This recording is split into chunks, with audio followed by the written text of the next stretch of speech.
ॐ सहनाववतु सहनौ भुनक्तु सह वीर्यं करवावहै तेजस्विनावधीतमस्तु मा विद्विषावहै। ॐ शान्ति शान्ति शान्तिः। ब्रह्मानन्दं परमसुखदं केवलं ज्ञानमूर्तिं द्वन्द्वातीतं गगनसदृशं तत्त्वमस्यादिलक्ष्यम् एकं नित्यं विमलमचलं सर्वधी साक्षिभूतं भावातीतं त्रिगुणरहितं सद्गुरुं तं नमामि।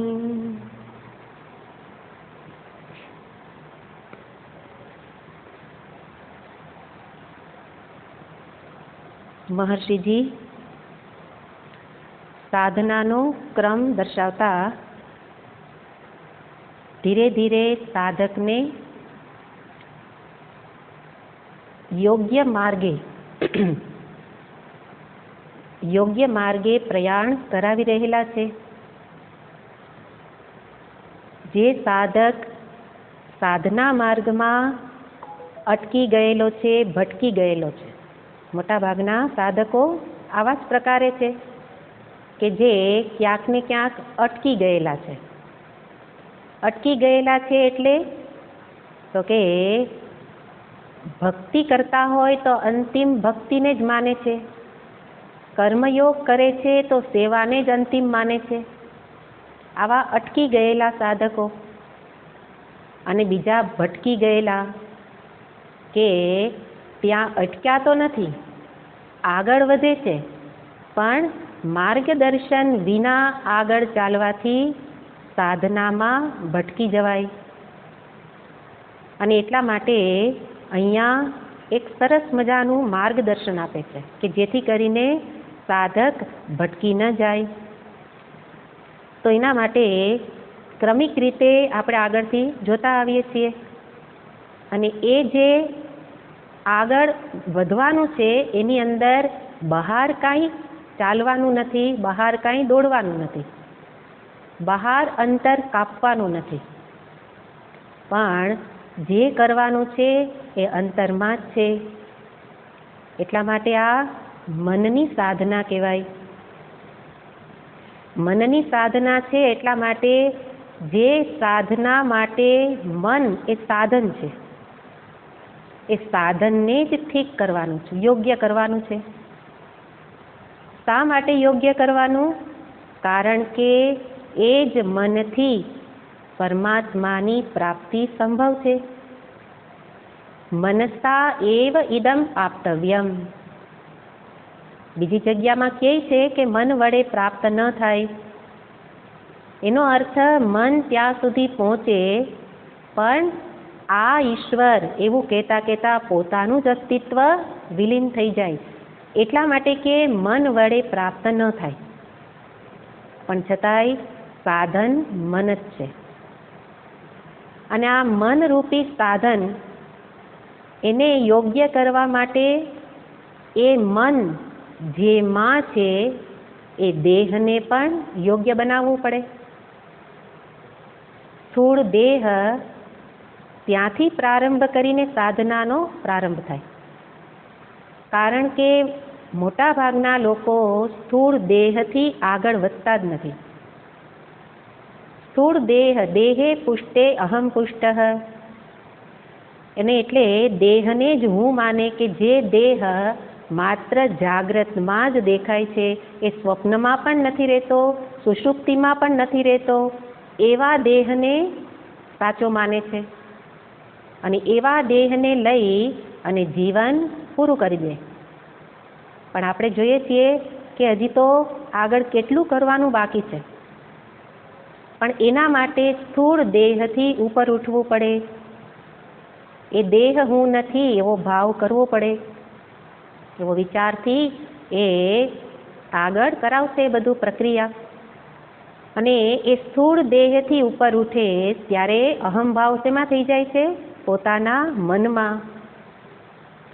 પણ શાસ્ત્ર તો કહે છે કે જેવી રીતે આ દેહ, આ જગત, એવી જ રીતે આ મન, એટલે અહીંયા જેને ચિત્ત કહ્યું છે, એ ચિત્ત પણ ચિત્ત કરતા ભિન્ન છે. ચિત્ત એ ચિત્ત કરતા ભિન્ન છે, પણ જે બે વસ્તુ તદ્દન ભિન્ન હોય એવી રીતે નહીં. પણ ચિત્ત વિના ચિત્ત સંભવ, ચિત્તનું અસ્તિત્વ સંભવ નથી. ચિત્ત એટલે ચૈતન્ય. ચિત્ત વિના ચૈતન્ય એટલે ચિત્ત વિના ચિત્ત એટલે મનનું અસ્તિત્વ સંભવ નથી. જેવી રીતે જળ વિના તરંગનું અસ્તિત્વ સંભવ નથી.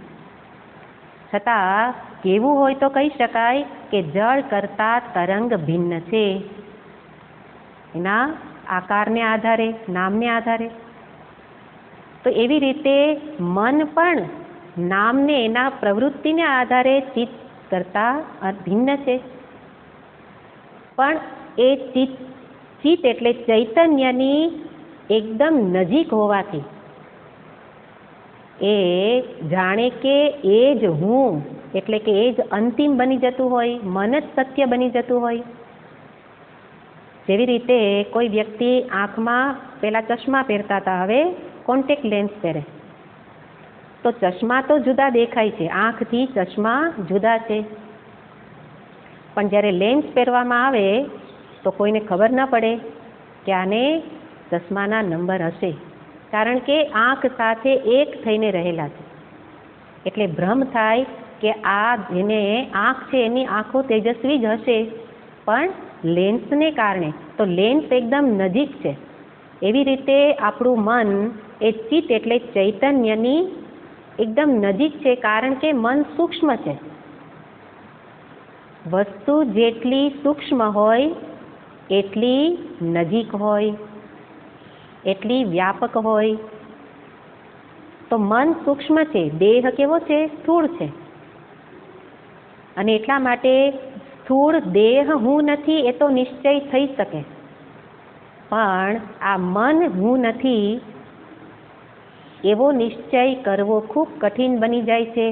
એટલા માટે આ જ મનને સાધન બનાવી અને મનથી પર થવાનું છે. એના માટેની વિચાર પ્રક્રિયા અહીંયા દર્શાવે છે. એટલે કે આગળ વધવાનું છે, એમાં બધામાં વિચારથી જ ઉન્નતિ છે. વિચારમાં જ સ્પષ્ટતા લાવતા જવાનું છે. વિચાર બંધ કરીને ઉન્નતિ ન થઈ શકે. વિચારને યોગ્ય દિશામાં કરવાથી ઉન્નતિ થાય.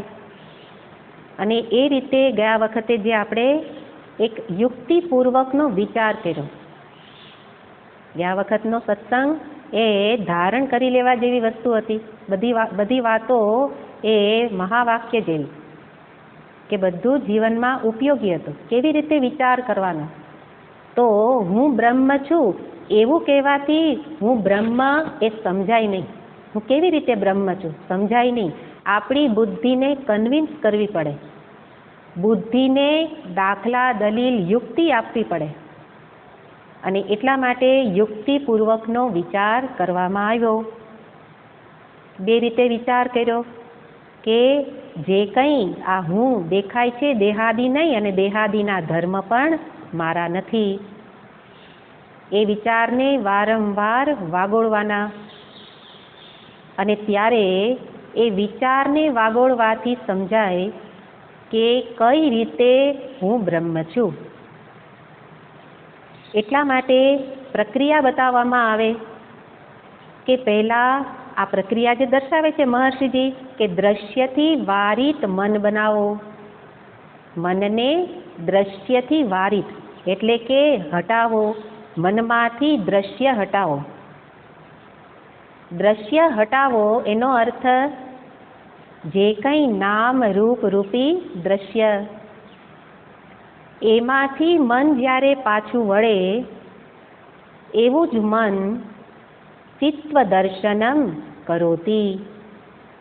એ જ મન ચિત્વ એટલે ચિત્તનું દર્શન કરી શકે. એટલે મનને બહિર્મુખતાથી અંતર્મુખ કરવાનું છે. ધીરે ધીરે મનની અંદર આ સંસ્કારોને દ્રઢ કરવાના છે. અને એના માટે જ શાસ્ત્ર પણ ઉપાય બતાવે છે કે આ માર્ગ બતાવે, વિચારનો માર્ગ છે, વિચારની પ્રક્રિયા છે કે આ રીતે વિચાર કરો કે જેને તું તારાથી ભિન્ન સમજી અને ઉપાસના કરે છે એ બ્રહ્મ તારાથી ભિન્ન નથી. શાસ્ત્રને આટલું જ બતાવવું છે.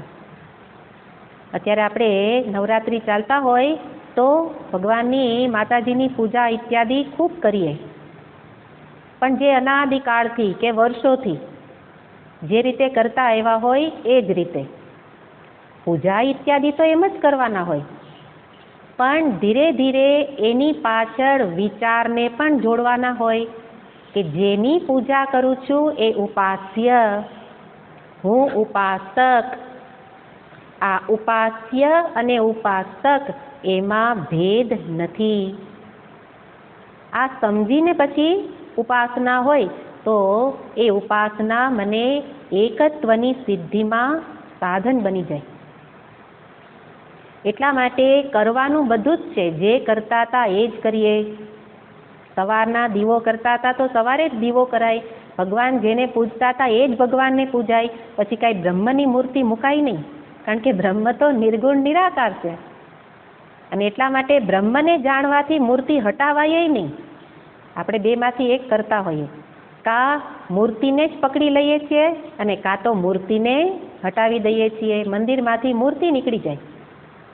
બ્રહ્મને જાણી લેવાથી મૂર્તિ દૂર ન થઈ જાય, પણ બ્રહ્મને જાણવું એનો અર્થ એ મૂર્તિમાં રહેલા સત્ય તત્વને જાણવું કે જેની પૂજા કરું છું એ પૂજા કરનાર કરતાં જુદો નથી. અને એવી રીતે અભેદ ભાવે પૂજા તો મૂર્તિની જ હોય, વિગ્રહની જ હોય, પણ પાછળ આ એકત્વનું જ્ઞાન જોડાઈ જાય. અને એવી રીતે અહીંયા એકત્વની સિદ્ધિ કરાવવા માટે આ વિચાર કરાવે છે. કેવી રીતે એકત્વની સિદ્ધિ થાય, કેવી રીતે હું બ્રહ્મ છું. હજી તો ઘણા શ્લોકો સુધી બહુ વિસ્તારથી સમજાવશે, પણ આ એની પૂર્વ ભૂમિકામાં આપણે એનો વિચાર કર્યો. એનો અર્થ જ્ઞાનની પૂર્વે પ્રારંભ વિવેકથી થાય. જ્યારે પણ આત્મજ્ઞાન મેળવવાનું, આત્મજ્ઞાન એટલે આત્મવિચાર કરવો છે, એની પૂર્વે વિવેક કરવો જરૂરી છે. વિવેક એટલે દ્રક દ્રશ્ય વિવેક, જે આપણે ગયા વખતે કર્યો. દ્રક દ્રશ્ય વિવેક એટલે આ દૃક સ્વરૂપ જોનારો દ્રષ્ટા અને પેલું દ્રશ્ય, એ બંનેને જુદા કરવા એને કહેવાય વિવેક. એ દ્રક દ્રશ્ય વિવેકથી જ અંતે દ્રશ્યનું વારણ થશે, દ્રશ્ય દૂર થશે અને બાકી શું બચશે? દ્રષ્ટૃ સ્વરૂપ એવ. દ્રષ્ટૃ સ્વરૂપ છે ચિત્ત ચૈતન્ય પરમાત્મા. એને જાણવા માટેની પ્રક્રિયામાં આ બધું દ્રશ્ય છે એ પહેલો નિશ્ચય થવો જોઈએ. આપણા માટે તો આ બધું દ્રશ્ય છે એવો વિચાર પણ આવતો નથી. આ બધું તો હું જ છું, મારું જ છે. આનાથી આપણે આગળ વધતા જ નથી. એટલા માટે કહ્યું કે પહેલો નિશ્ચય થાય આ બધું દ્રશ્ય છે. અને દ્રશ્ય હોય એ દ્રષ્ટા હોઈ શકે નહીં, એ હું હોઈ શકે નહીં. એટલા માટે મનને એમાંથી પાછું વાળું અને ત્યારે પોતાના સ્વરૂપનું ચિંતન, સ્વરૂપને જાણી શકશે કે ખરેખર હું કોણ છું. અત્યારે આ દ્રશ્ય દેહાદિ પણ શું છે? દ્રશ્ય. એ દ્રશ્યમાં જ અહંભાવ થઈ ગયેલો છે. એ દ્રશ્યમાંથી અહંભાવને છોડાવવો હોય એના માટે કહ્યું દ્રશ્યવારિતમ ચિત્તમ. મનને દ્રશ્યના વિચારથી છોડાવો. દેહાદિના વિચારમાંથી બહાર કાઢો અને એવું વારણ થયેલું મન, વારિત થયેલું મન જ પોતાના ચિત્ત સ્વરૂપનો વિચાર કરી શકશે. દ્રશ્યના વિચારમાં ગૂંથાયેલું હોય, અટવાયેલું હોય તો એ પોતાના સ્વરૂપ એટલે દ્રષ્ટૃ સ્વરૂપનો વિચાર કરી શકે નહીં. અને એટલા માટે એ દ્રશ્યના શું થવાનું છે? સાક્ષી, જોનારા, એનાથી જુદા થવાનું છે. એટલા માટે કહ્યું આ દ્રશ્ય છે એ પહેલા નિશ્ચય થાય તો સમજાય કે હું એનાથી જુદો છું. અને ત્યારે નિશ્ચય થાય. જેવી રીતે આપણો આ ઘડો, તો આ ઘડાને કહેવામાં આવે કે તું દ્રશ્ય વારિતમ, હે ઘડા તારા ચિત્તને દ્રશ્યથી વારિત કર. તો ત્યારે ઘડાએ શું કરવાનું? ઘડાએ જાણવાનું કે જે આ પૃથુબુદ્ધનો દર આકૃતિમાન પદાર્થ છે, શાસ્ત્રની ભાષામાં ઘટની વ્યાખ્યા કરવામાં આવે, પૃથુબુદ્ધનો દર આકૃતિમાન. પૃથુબુદ્ધનો દર, જેનું ગોળ પેટ છે, આવો કોઈક આકાર છે, તો માટીનું, પૃથુ માટીનું બનેલું છે અને ગોળાકાર હોય એને ઘટ કહેવાય. તો ઘડાને કહેવામાં આવે કે આ જે કંઈ નામ દેખાય છે તારું ઘટ નામ, અને આ જે કાંઈ આકાર દેખાય છે એટલો તું નથી. એ તો બધું કેવું છે? દ્રશ્ય છે. અને એના એટલા માટે આ નામ અને આકારવાળો તું નથી. નામ અને આકારને જન્મ અને નાશ છે. આને હમણાં પછાડું તો નાશ થઈ જાય, આનો ફરી પાછો ઘટનો જન્મ થાય. નામ અને આકારને જન્મ અને નાશ છે, પણ તું આ બધાને દ્રશ્ય રૂપે જો. તું નથી, હે ઘડા તું એ નથી. આ નામ અને આકારવાળો તું નથી. ત્યારે પૂછે કે હું કોણ છું? કોણ પૂછી શકે? જેનું મન આ નામ અને આકારમાંથી બહાર આવ્યું. મોટા ભાગના લોકો નામ રૂપમાં જ મનને રાખવા માગે છે, કારણ કે ગભરાય કે એના પછી શું.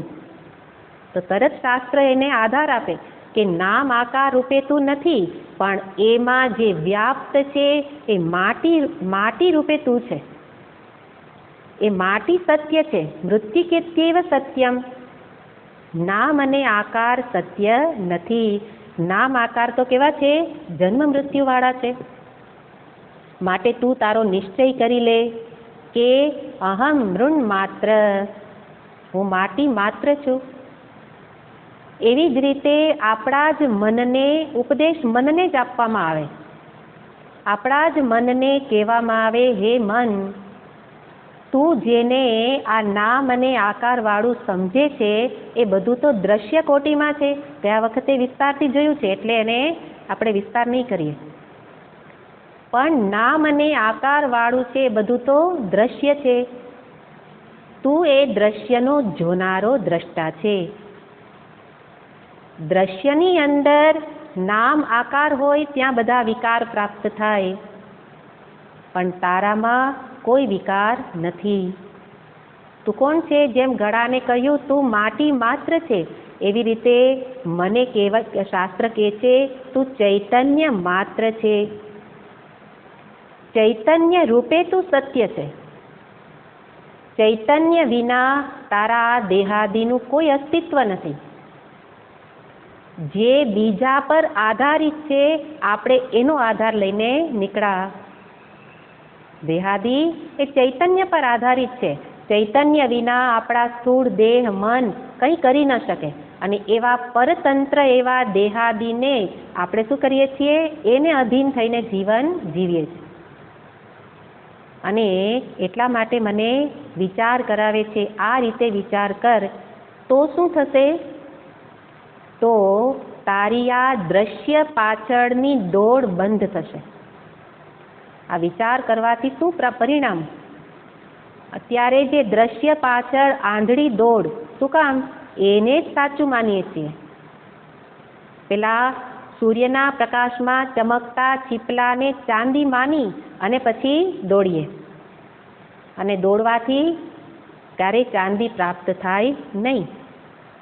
એવી જ રીતે નામ રૂપ એટલે જે કંઈ દ્રશ્ય જગત, એ દ્રશ્ય જગતને સાચું માની અને એની પાસેથી સુખ મેળવવા, જેમ ચાંદી મેળવીને સુખ મેળવવું હતું, એવી રીતે આ બધાને મેળવી અને સુખી થવાની ઝંખના છે. પણ શાસ્ત્ર કહે છે કે એ પોતાનું જ અસ્તિત્વ, સ્વતંત્ર અસ્તિત્વ નથી. ચિત્ત ચૈતન્ય પર સર્વ આધારિત છે, તો એ તને કેવી રીતે દીર્ઘકાળ સુધી આધાર આપી શકે? એટલા માટે દ્રશ્યથી મનને પાછું વાળ. આ શ્લોકનો મુખ્ય તાત્પર્ય છે, દ્રશ્યમાંથી મનને પાછું વાળી અને તું તારો નિશ્ચય કર. આ બધા વિચારમાં એક એક નિશ્ચય કરવાના છે. ગયા વખતે ઘણા નિશ્ચય જોયા, કારણ કે આપણા બધા ખોટા નિશ્ચયો બહુ થઈ ગયેલા છે. એ ખોટા નિશ્ચયને દૂર કરવા આ સત્યનો નિશ્ચય કરું. શું નિશ્ચય કરવાનો છે? દ્રશ્ય હું નથી. મન પાછું વાળી ગયું, આ દ્રશ્ય છે એવું સમજ્યા પછી એ દ્રશ્ય એટલે નામ રૂપ જે કંઈ છે એ રૂપે હું નથી. અને ત્યારે પોતાની ઓળખાણ થશે.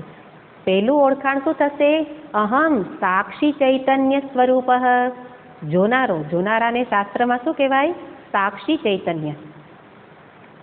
જે ચૈતન્ય જુએ છે, ખરેખર તો ચેતનની અંદર જોવાપણું નથી, પણ આપણા માટે આપણી ભાષામાં શાસ્ત્ર બતાવે કે જે જુએ છે એ સાક્ષી ચૈતન્ય તું છે.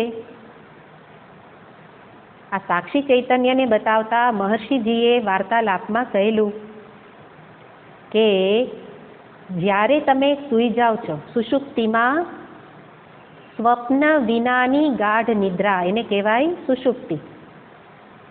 તો મહર્ષિજી કહે છે કે સુષુપ્તિની અંદર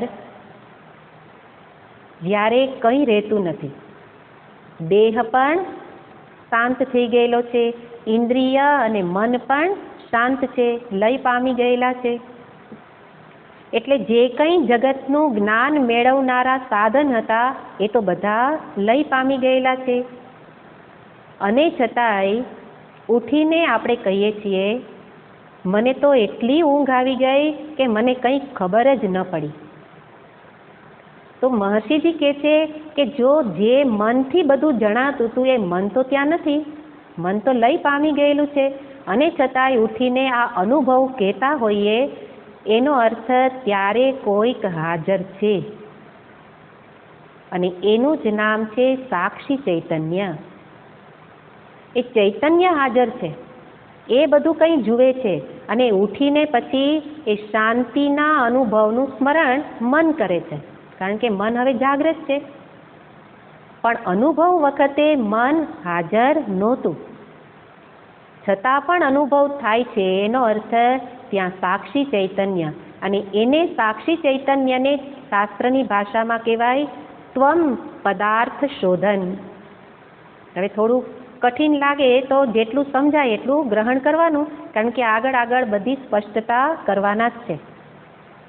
પણ આ બધું જાણવું જરૂરી છે. સત્યને પામવા માટે કઠિન પહેલી વખત સાંભળીએ તો લાગે, પણ જેમ જેમ સાંભળશો એમ પછી એના સંસ્કાર દ્રઢ થતા જાય, એટલે સરળ થઈ જાય. તો શાસ્ત્રની ભાષામાં તત્વમસી મહાવાક્યનો ઉપદેશ આપે ત્યારે ત્વમ એનો અર્થ શું કહે છે? તું સાક્ષી ચૈતન્ય છે, તું ચૈતન્ય છે, બધું જોનારો છે, આ દ્રશ્ય રૂપે તું નથી. એ જ ત્વમ એટલે તો તું, એને જ આગળ કે તું તે છે. તે એટલે કોણ? તત. ત્વમ તત અસી. તુંનો અર્થ ત્યાં તું જીવ કે કોઈ આ નામ રૂપ વાળો નહીં, પણ તું એટલે સાક્ષી ચૈતન્ય, એ જ જે એક દેહમાં રહેલું ચેતન, એ જ સાક્ષી ચૈતન્ય સર્વવ્યાપક બ્રહ્મ ચૈતન્ય છે. એને જ કહેવાય તત્પદાર્થ શોધન. તત્પદનો અર્થ તે એટલે કોણ? તે ઈશ્વર એટલે પેલા લોકમાં બેઠેલા એ નહીં, એ જીવ અને ઈશ્વર કદી એક ન થઈ શકે. જે સૃષ્ટિના સર્જન કરતા, સૃષ્ટિના પાલન કરતા એવા બ્રહ્મા, વિષ્ણુ, મહેશ, એની સાથે મારું એકત્વ શાસ્ત્ર બતાવતા નથી. પણ એકત્વ ક્યાં બતાવે છે? ચૈતન્ય ચૈતન્યમાં એકત્વ બતાવે છે. એટલે જે એક દેહમાં રહેલું સાક્ષી ચૈતન્ય એ ત્વમનો અર્થ છે. અને એ જ ચૈતન્ય ખાલી એક જ દેહમાં નથી, સર્વ દેહમાં સર્વત્ર વ્યાપ્ત થઈને એ જ રહેલું છે. એને જ કહેવાય સર્વવ્યાપક બ્રહ્મ. બ્રહ્મનો અર્થ જ સર્વવ્યાપક. એટલે કે સાક્ષી ચૈતન્ય એવ બ્રહ્મ ચૈતન્ય. એને જ કહેવાય મહાવાક્યનો ઉપદેશ, તત્ત્વમસી. તો એ ત્યાં સુધી પહોંચવા માટે પહેલો નિશ્ચય અહીંયા કરાવે છે કે તું સાક્ષી ચૈતન્ય છે, પણ એના માટે આ દ્રશ્યમાંથી મનને પાછું વાળ. પ્રથમ પગથિયું પ્રક્રિયા બતાવે છે આગળ વધવા માટે, વિચારની પ્રક્રિયા છે કે કેવી રીતે વિચાર કરવાના.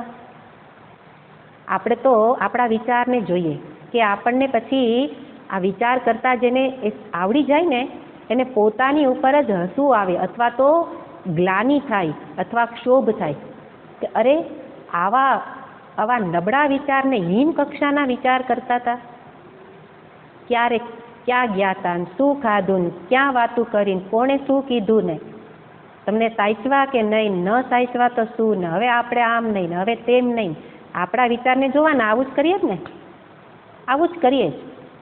આટલો સત્સંગ કર્યા પછી પણ આપણે વ્યવહારમાં તો આપણું મન આવું જ કરે છે. એટલે વાતો ઊંચી ઊંચી કરીએ પણ મન તો આ દ્રશ્યમાં જ રહેલું છે. એટલા માટે પ્રયત્નપૂર્વક મનને વિચારની દિશા બદલવાની છે. એના માટે વારંવાર શાસ્ત્રનો સ્વાધ્યાય અનિવાર્ય છે. અને એટલે કે છે પેલા દ્રશ્યથી મનને પાછું વાળી અને એ મનને ચિત્ત તત્વમાં જોડી દે, એને જ કહેવાય ચિત્તદર્શન, અને એને જ કહેવામાં આવ્યું તત્વદર્શન. પણ એ ચિત્ત તત્વ છે એમાં જ મનને રોકવા માટે સૌથી મોટું જે પ્રતિબંધ હોય, જે પડદો હોય, તો એ છે મારો અહંકાર. અહંકાર મને પરમાત્મા સાથે એક થવા દેતો નથી. એટલા માટે મહર્ષિજીએ કોઈક જગ્યાએ કહેલું કે આ અહંકાર જન્મની સાથે આવે છે અને મૃત્યુ પછી જાય છે. એ અહંકારનો પડદો ચીરાતો જ નથી. જન્મની સાથે જ પેલું બાળક રડે, દેહાદિમાં તાદાત્મ્ય કરીને પછી જ રડવું આવે. એટલે બાળક રડે અને પછી જ્યારે જાય ત્યારે પણ હજી જવું નથી. શું કામ? કોને જવું નથી? આ અહંકારને જવું નથી. તાદાત્મ્ય વશાત દેહને જ હું માની લીધું, એટલે હવે આ દેહને છોડવો નથી. એટલે મહર્ષિજી કહે છે જન્મની સાથે જ અહંકાર જન્મે છે અને મૃત્યુ સુધી સાથે જ રહે છે. પણ એને દૂર કરવો હોય તો એક જ ઉપાય છે આત્મવિચાર. આત્મવિચાર કરી અને અહંકારને શિથિલ કરો અને એનો નાશ કરો. કારણ કે અહંકાર જ સૌથી મોટી સમસ્યા છે. બધી જ સમસ્યાનું મૂળ અહંકાર છે. અને એટલા માટે આ અહંકારને જ આપણે આ અત્યારના શબ્દની સાથે જોઈએ, શ્લોકની સાથે, કે ચિત્ત. તો આ ચિત્તમાં જ એક તકાર આવ્યો, એ જ અહંકાર. એક શ્લોકમાં કહ્યું છે કે ચિત્તમ ચિત્ત તું વિજાનીયાત. ચિત્તમ તું ચિત્ત વિજાનીયાત તકાર રહિતમ યદા. ચિત્તમ માં ડબલ ત. ચિત્તમ તું ચિત્ત વિજાનીયાત તકાર રહિતમ યદા. આ તકાર છે એ જ મોટી તકલીફ છે, એ જ અહંકાર. તકાર ડબલ વધી ગયો ને. ચિત્ત ચૈતન્ય સ્વરૂપ હું છું, એ જ સત્ય સ્વરૂપ છું, એ જાણવા દેતું નથી. કોણ? આ બીજો તકાર ઉમેરાઈ ગયો, એણે તકલીફ ઊભી કરી. અને એટલા માટે એ તકાર ક્યાંથી? આ દ્રશ્યમાં એક થઈ જવાથી. એટલા માટે દર્શાવ્યું કે દ્રશ્યવારિતમ ચિત્તમ ચિત્વદર્શનમ.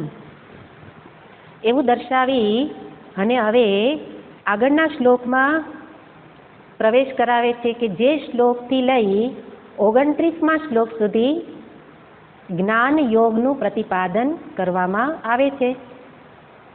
અત્યાર સુધી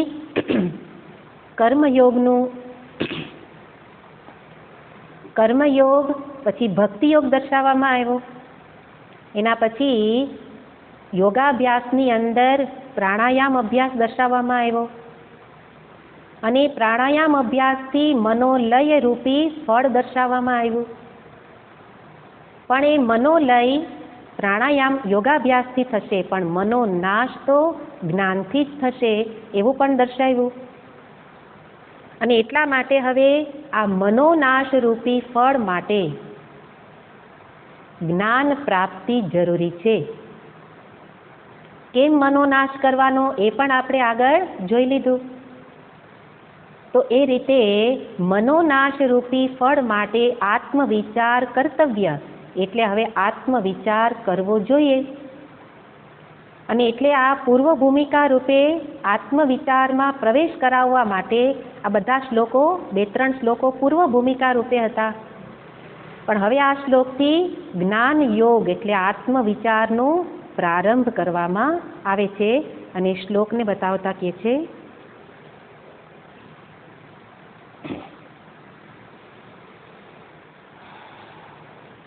17મો શ્લોક.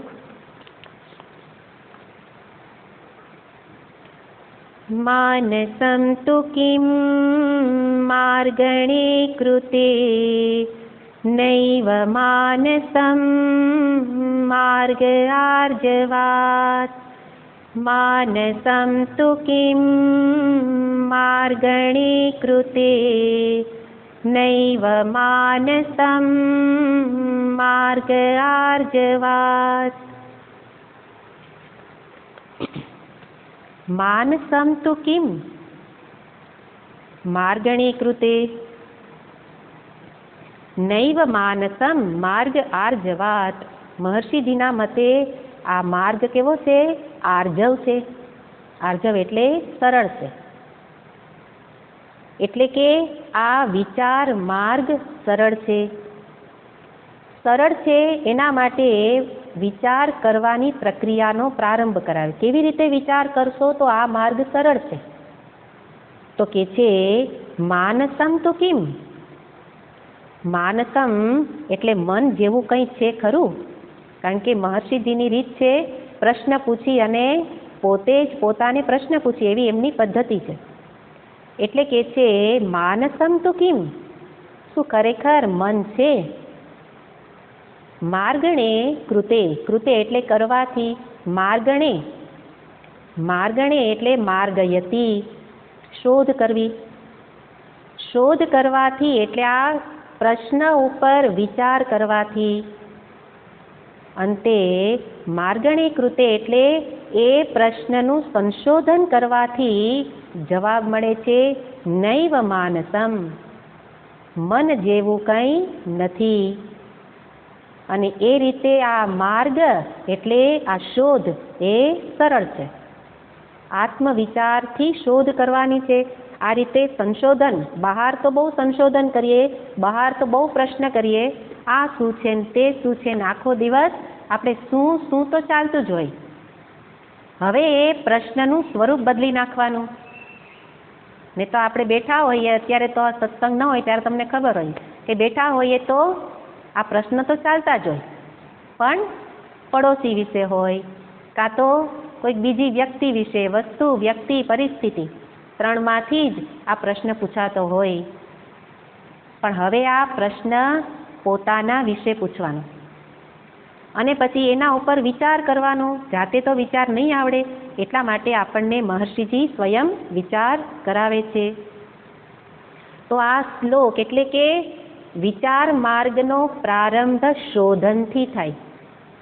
આ શોધન છે કે શોધ કરો, સાચું શું છે, સત્ય શું છે.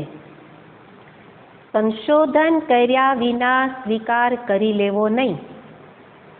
શોધ કરી અને પછી સત્યનો નિશ્ચય કરો. અત્યાર સુધી જે કંઈ સત્યના નિશ્ચય કર્યા એમાં ક્યાંય શોધ કરી નથી, વિચાર કર્યો નથી. પણ બધા જે સત્ય માને આપણે પણ એને સત્ય માનીએ. એટલે ગાડરિયો પ્રવાહ કે પેલું ઘેટાના ટોળા જતા હોય તો પેલું ઘેટું જ્યાં પગ મૂકે ત્યાં ખાડો હોય અને ઘેટું અંદર પડે તો પેલા બીજા ઘેટા તો ઊંધું માથું નાખીને જ ચાલતા હોય. તમે એને જોયા હોય તો ઊંધું માથું નાખીને જ ચાલતા હોય.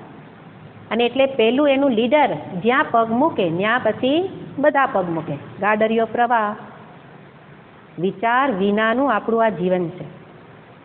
એટલા માટે શાસ્ત્ર આપણને મુખ્ય તો વિચાર જ કરાવે છે. એટલે વિચાર કરવા માટે અહીંયા પ્રશ્નની રીત અજમાવે છે કે પ્રશ્ન પૂછો કે ખરેખર મન છે? મન શું છે? મન શું છે? તો મનના સ્વરૂપનો વિચાર કરતા અંતે મન રહેશે નહીં. દ્રષ્ટાંત આપવામાં આવે કે મીઠાની પૂતળી એ સમુદ્રમાં પોતાની શોધ કરવા ગઈ અને સમુદ્રમાં વિલીન થઈ ગઈ. મીઠાની પૂતળી હતી કે સમુદ્રમાં તો જુદી રહી ન શકે. હું ક્યાં છું? સમુદ્રમાં હું ક્યાં છું? એ શોધ કરવા ગઈ અને સમુદ્રમાં એક થઈ ગઈ. એવી જ રીતે અહીંયા દર્શાવે છે કે પોતે પોતાના મનને પૂછે કે આ મન શું છે? અને મન જ્યારે પોતાના વિશે વિચાર કરવા જાય તો અંતે ચિત્ત ચૈતન્યમાં વિલીન થઈ જાય. પોતાનું જુદું અસ્તિત્વ ટકી શકે નહીં. એના માટે અહીંયા એક સુંદર પ્રક્રિયા બતાવે છે, વિચારની પ્રક્રિયા. અને એના માટેનો આધાર પણ પોતાના જ અનુભવને લેવામાં આવેલો છે. સીધી શાસ્ત્ર ક્યાંય ઊંચી વાતો ન કરે. જ્યાં છું ત્યાંથી મને આગળ લઈ જાય. અને એટલા માટે પોતાના જ અનુભવનું વિશ્લેષણ કરો. અનુભવનું વિશ્લેષણ કરતા સમજાય બીજાએ વિચાર કરી દીધા છે, આપણને તો બધું તૈયાર માલ મળેલો છે, આપણને વિચાર કરવાનોય નથી. પણ મહાપુરુષોએ આવા વિચાર કરી દીધા. એમણે પોતાના અનુભવનું વિશ્લેષણ કરી અને બતાવ્યું કે બધાના આવા જ અનુભવ છે. તો અનુભવનું વિશ્લેષણ કરતા સમજાય કે જે વસ્તુ અનુભવમાં આવતી નથી એ વાસ્તવમાં નથી. થોડી સાથે સાથે વિચારમાં રહેવું પડશે. જો વિચારની સાથે નહીં રહીએ તો આ મન વિશેનો વિચાર તો થઈ જ નહીં શકે. કારણ કે મને જ પોતાના વિશે વિચાર કરવાનો છે અને એ જ મનને શાંત કરવા પેલા અનુભવથી શરૂઆત કરવાની. એટલે આપણે જે રોજ રોજ અનુભવ કરીએ છીએ એને સાંભળવું ગમે. તો આપણે વાક્ય બતાવ્યું કે જે વસ્તુ અનુભવમાં આવતી નથી એ વાસ્તવમાં નથી. જગત કોને કહેવાય? જેટલું મારા અનુભવમાં આવે છે એને જ જગત કહેવાય. આખી સૃષ્ટિને આપણે જોવા નથી ગયા, સમગ્ર બ્રહ્માંડને જોવા ગયેલા નથી. આપણે જેને જોઈએ છીએ કે અનુભવીએ છીએ એ જ મારું જગત. તો મારું જગત કેટલું? જેટલું મારા અનુભવમાં આવે. અનુભવમાં આવે નહીં એની સાથે આપણે કંઈ નિસ્બત નથી. એનો અનુભવ ન હોય તો એ જેમ કે આપણે દ્રષ્ટાંત લઈએ કે કોઈ દીકરો વિદેશ ગયેલો છે. વિદેશમાં ગયેલો દીકરો, આપણને તો શું છે વિદેશ ગયેલો છે એટલું જ ખબર છે. હવે ત્યાં જઈ અને એને અત્યારની પરિસ્થિતિને સામે રાખીને કહીએ કે એને કોરોના થઈ ગયો. કોરોના થઈ જાય અને જો મારી સાથે એ દીકરો હોત તો મને એની ચિંતા થાય. હવે અત્યારે વિદેશમાં બેઠો છે અને એને આવી બીમારી થઈ છે પણ મને હજી ખબર નથી. મને ખબર ન હોય તો મારો સંબંધ એની સાથે થયેલો નથી, એની બીમારી સાથે. એટલા માટે મને દુઃખની લાગણી ન થાય. અથવા એ જ દીકરાને ભણીને ત્યાં એને કોઈક સન્માન સમારંભમાં સન્માન આપવામાં આવ્યું, એની પણ મને ખબર નથી. એટલા માટે મારો એની સાથે સંબંધ ન હોય તો મને સુખની લાગણી પણ ન થાય. એટલા માટે મારા માટે બે પ્રસંગ કેવા થઈ ગયા? નથી જેવા.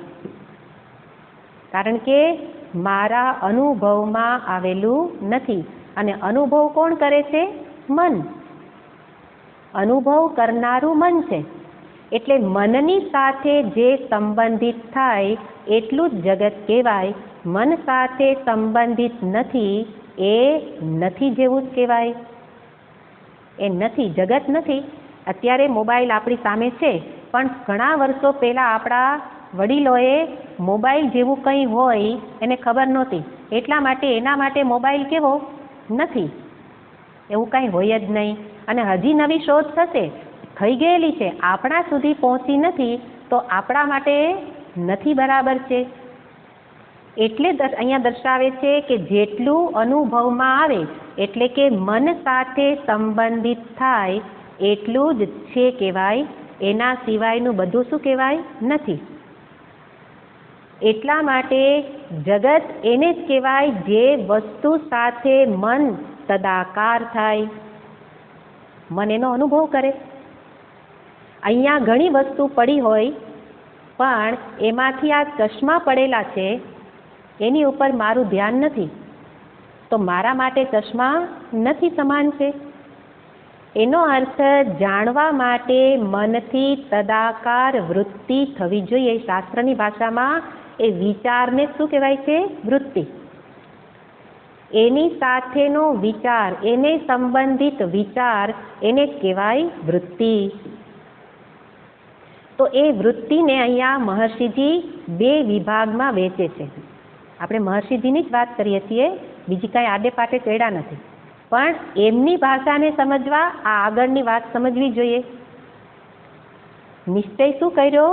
જેટલું અનુભવમાં આવે છે એટલું જ જગત કહેવાય, એનાથી વિશેષ કંઈ નહીં. બીજું બધું નથી. જેટલું દેખાય અનુભવાય એટલું છે, બીજું બધું નથી.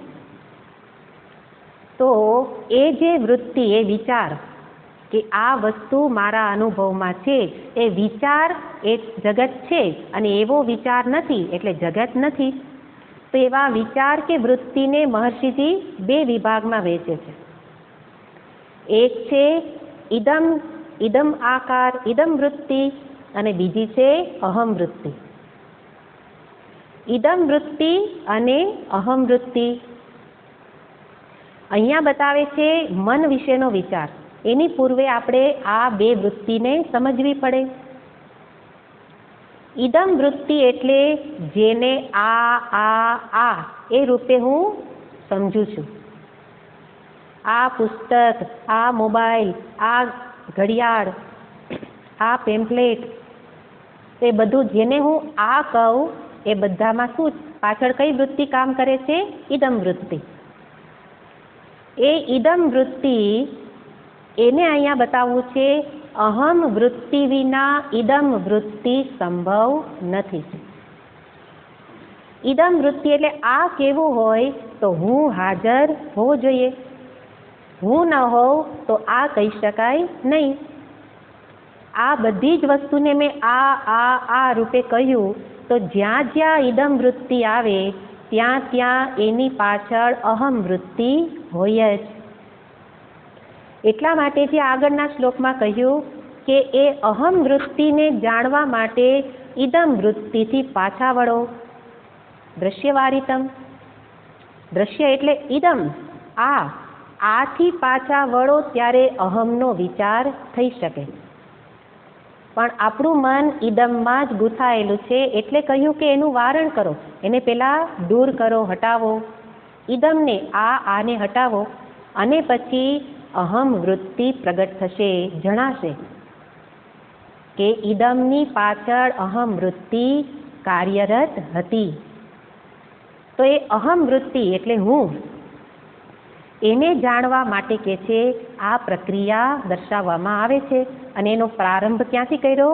પોતાના જ અનુભવના વિશ્લેષણથી, કે જેનો અનુભવ થાય છે એ બધું જ ઇદમ વૃત્તિમાં, ઇદમ જગતમાં આવે. જગત એટલે ઇદમ. અને જે અનુભવ કરનારો છે એ કોણ છે? અહમ. તો એવી રીતે અહીંયા દર્શાવવાનું અર્થ છે કે ઇદમ વૃત્તિ અહમ વૃત્તિ વિના ટકી શકે નહીં. જેવી રીતે અહીંયાથી બોલાતા શબ્દ, એ શબ્દનો એક પડઘો પડે છે અને એ પડઘો એ તમારા સુધી પહોંચે અને તમે એ શબ્દને ગ્રહણ કરો છો. તો જ્યારે એ શબ્દને ગ્રહણ કરો છો ત્યારે એ શબ્દ એટલે પડઘો છે. એ પડઘો મારાથી બોલાતા શબ્દથી જુદો હોઈ શકે નહીં.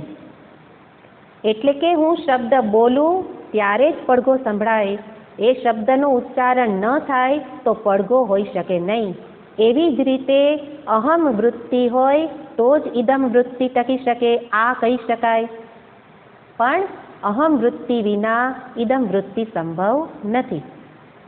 અને એટલા માટે મહર્ષિજી બતાવે છે કે આ ઇદમથી મનને પાછું વાળો, એટલે કે બહિર્મુખતાને છોડો. બહિર્મુખતા છોડવાથી જ અંતર્મુખ થવાશે. અંતર્મુખ થવું એનો અર્થ અહમ વિશેનો વિચાર કરવો. અહમ વિશે વિચાર કોણ કરી શકશે? જે પેલા ઇદમ આકાર જે જગત છે ત્યાંથી પાછો વળેલો છે. અને એટલા માટે આત્મવિચાર એટલે અહમનો વિચાર. આત્મવિચારમાં આત્મા આત્મા એટલે વળી કંઈક ત્રીજા લોકની વસ્તુ નથી. આત્માનો સીધો અર્થ થાય હું. અને મહર્ષિજી પૂછે છે હું કોણ? વારંવાર પ્રશ્ન કરો અને એ પ્રશ્ન માટેનો ઉત્તર મેળવવા આ ઇદમથી પાછા વળવું જરૂરી છે. અને પાછા વળીને શું કરો? મન વિશે પ્રશ્ન કરો કે માનસમ તુ કિમ? મનનું શોધ કરો. જે મન વિચાર કરે છે એ મન ખરેખર છે? મન ખરેખર છે નો અર્થ શું? મનનું જુદું અસ્તિત્વ છે? મારાથી ભિન્ન રીતે મન રહી શકે નહીં. હું કે જે આત્મ ચૈતન્ય, ચૈતન્યથી ભિન્ન મનનું અસ્તિત્વ સંભવ નથી. એટલે કહ્યું નૈવ માનસમ. મન જ્યારે પોતાનો વિચાર કરે તો ચૈતન્ય વિના કરી શકે નહીં. ગયા વખતે જોયું હતું મનની અંદર બે વસ્તુ રહેલી છે, વૃત્તિ અને ચેતન. આપણું ધ્યાન ક્યાં હોય છે? મોટા ભાગે વૃત્તિ ઉપર જ હોય. શું વિચાર આવ્યો એની ઉપર જ ધ્યાન હોય. પણ એ વિચાર કોણ કરે છે એના ઉપર ધ્યાન જતું નથી. એટલે પછી વિચાર મને સમસ્યા કરે છે. પણ હવે કે છે એ મન કે જે વૃત્ત્યાત્મક મન છે, મનનું સ્વરૂપ શું છે? વૃત્તિ. તો એ વૃત્ત્યાત્મક મન વિશે વિચાર કરો કે એ મન ચેતન વિના રહી શકે નહીં. મન ઇદમ છે અને ચેતન અહમ છે. ચેતનનો અર્થ આપણે જોયું, બધે ચેતન એટલે હું જ. એ હું એટલે ચેતન વિના મન રહી શકે નહીં. એટલે જ્યાં મનનો વિચાર કરવા ગયા તો અંતે સમજાયું કે મન જેવું કંઈ નથી. નૈવ માનસમ એનો અર્થ મન જેવું કંઈ ચેતનથી જુદું અસ્તિત્વ નથી. જેવી રીતે આપણું દ્રષ્ટાંત રજ્જુ સર્પ. રજ્જુ સર્પમાં સર્પ વિશે શોધ કરો, જેમ અહીંયા મન વિશે. કદાચ મન વિશે ન સમજાય, ઇદમ વૃત્તિ અહમ વૃત્તિ ન સમજાય, દ્રષ્ટાંત તો સમજાય એમ છે. દ્રષ્ટાંતમાં કહ્યું છે કે પેલા સર્પને કહેવામાં આવે કે હે સર્પ, તું શોધ કર કે ખરેખર સર્પ જેવું કંઈ છે. સર્પ વિશે શોધ કરતા સમજાયું નૈવ માનસમ. એવી રીતે નૈવ સર્પ, સર્પ નથી. સર્પ નથી, અનુભવ તો છે. અનુભવ છે, મેં જોયો, બધો અનુભવ છે. હું ભાગી, બધું ખબર છે, મને બીક લાગી. અને તમે કહો સર્પ નથી. પણ શોધ કર્યા વિનાની એ બધી પ્રક્રિયા. શોધ ન કરી ખરેખર શું છે જોયા વિના આપણે ભાગીએ. જોયા વિના નિશ્ચય કરી દીધો આ સર્પ છે. આપણી અત્યારની પ્રવૃત્તિમાં બધું આવું જ જોવા મળે કે સર્પની જેમ દેખાયું અને તરત આ સારા, આ ખરાબ. જેવા આપણે કોઈ વ્યક્તિને જોઈએ, આપણે એની સાથે કદી વાતય નથી કરી, આમથી રસ્તેથી નીકળ્યા અને આપણે તરત જ સિક્કો, સ્વામીજી કે આપણે પેલા સિક્કા જ મારતા બેઠા હોઈએ કે આ સારો, આ ખરાબ, આ સારો, આ ખરાબ. પોસ્ટ ઓફિસમાં જ કામ કરીએ અને સિક્કા મારવાનું જ કામ કરીએ.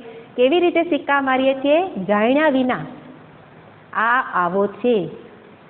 તમે એ વ્યક્તિ આ વાક્ય બોલી અને એના આધારે તમે નિશ્ચય કરી દીધો આ વ્યક્તિ ખરાબ છે, પણ એ વાક્ય બોલી એની પાછળનું પ્રયોજન ખરેખર એ શું કહેવા માંગતી હતી, શોધ ન કરી. એટલે મહર્ષિજીનો ઉપદેશમાં મુખ્ય વસ્તુ છે શોધ કરો. પૂછો કેમ એણે આવું વર્તન કર્યું, એણે કેમ આવું બોલવું પડ્યું. શોધ કરવાથી સમજાશે એની પાછળની સત્યતા તો કંઈક જુદી જ હતી, વ્યક્તિ તો બહુ સારી છે. અને શોધ કરવાથી સમસ્યા પૂરી. શોધ કર્યા વિના પેલી વ્યક્તિ દુશ્મન બની જાય, શત્રુ બની જાય. એવી રીતે જેમ સર્પ શોધ કર્યા વિના સર્પ સાચો જણાવા લાગે. એટલે કે છે સર્પનું શોધન કરવાથી સર્પ રજ્જુથી ભિન્ન રહેતો નથી. રજ્જુને હટાવી લ્યો ને સર્પને રાખો, રહેશે નહીં રહે. એટલે કે શોધ કરવાથી સર્પ રહેતો નથી.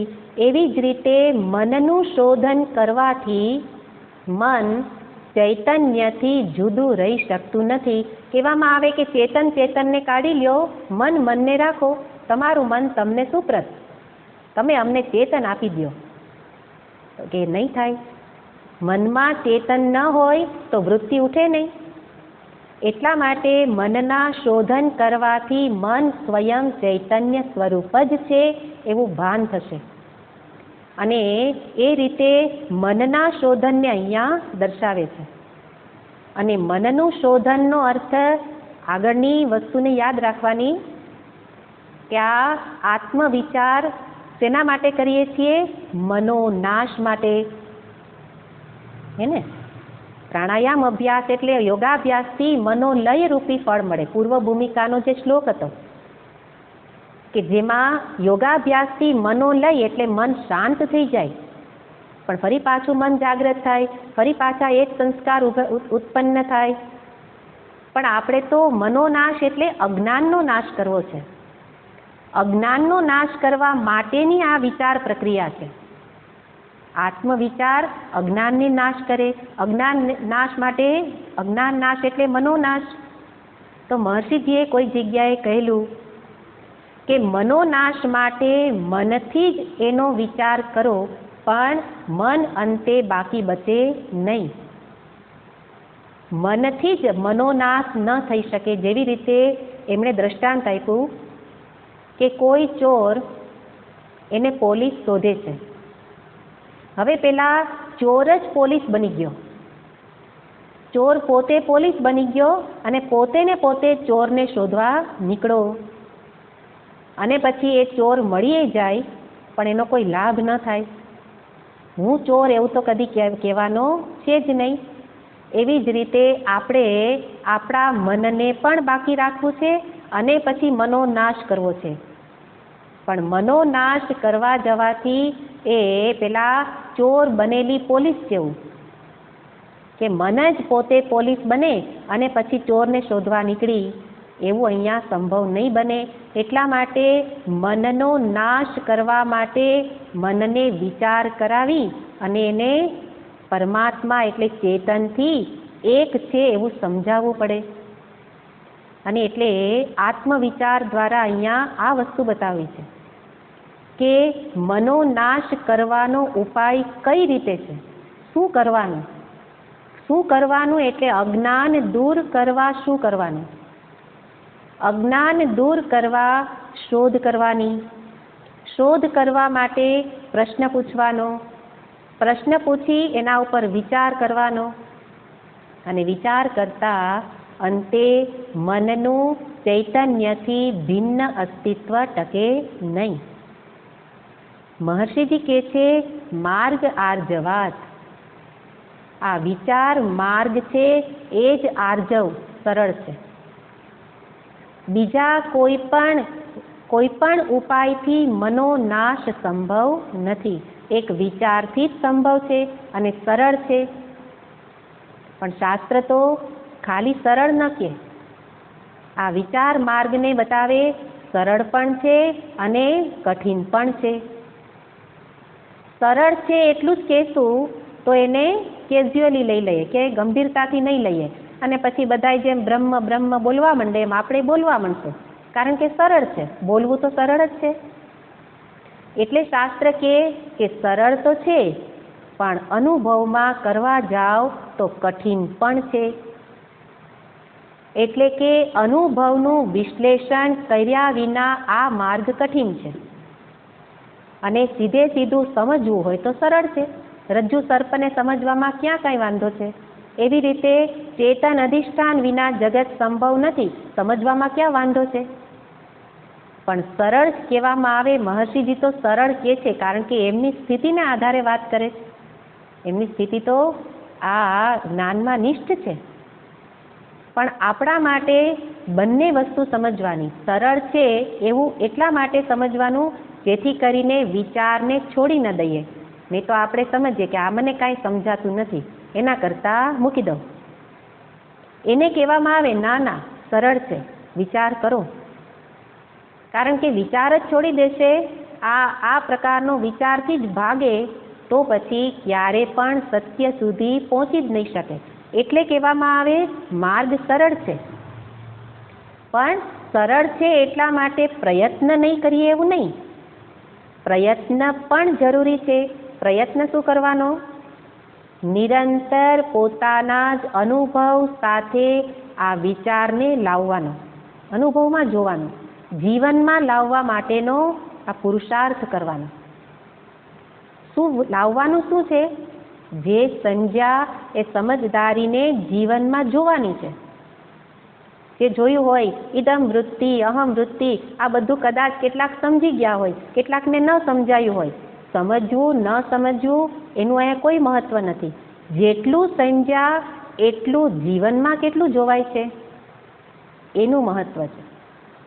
નહીં તો વર્ષો સુધી આત્મવિચાર કર્યા કરો, હું બ્રહ્મ બોલ્યા કરો અને પાછા એ જ રીતે જીવતા હતા એમ જ જીવીએ, એનો કોઈ લાભ નથી. એટલા માટે ચર્ચાની અંદર ઘણી બધી વસ્તુ આજે કઠિન હતી. હજી આગળ જતાં આ જ વસ્તુને સરળ કરશે પણ ખરા. પણ આપણા માટે જ્યારે સાંભળતા હોઈએ ત્યારે વિચાર શું કરવાનું છે કે આમાંથી મને કેટલું સમજાયું. આપણે આખા સત્સંગને સામે રાખીએ તો નિર્ણય થઈ જાય મને કંઈ સમજાયું નહીં.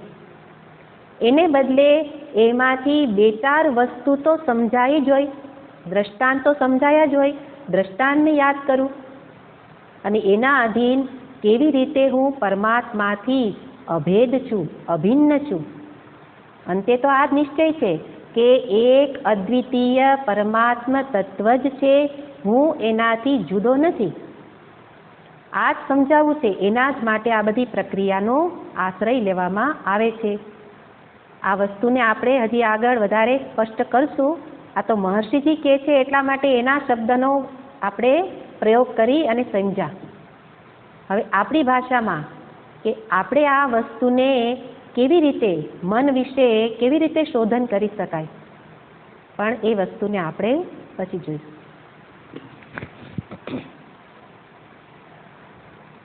ઓમ પૂર્ણમદ પૂર્ણમિદં પૂર્ણાત પૂર્ણમુદચ્યતે પૂર્ણસ્ય પૂર્ણમાદાય પૂર્ણમેવાવશિષ્યતે. ઓમ શાંતિ શાંતિ શાંતિ. હરિ ઓમ શ્રી ગુરુભ્યો નમઃ. હરિ ઓમ.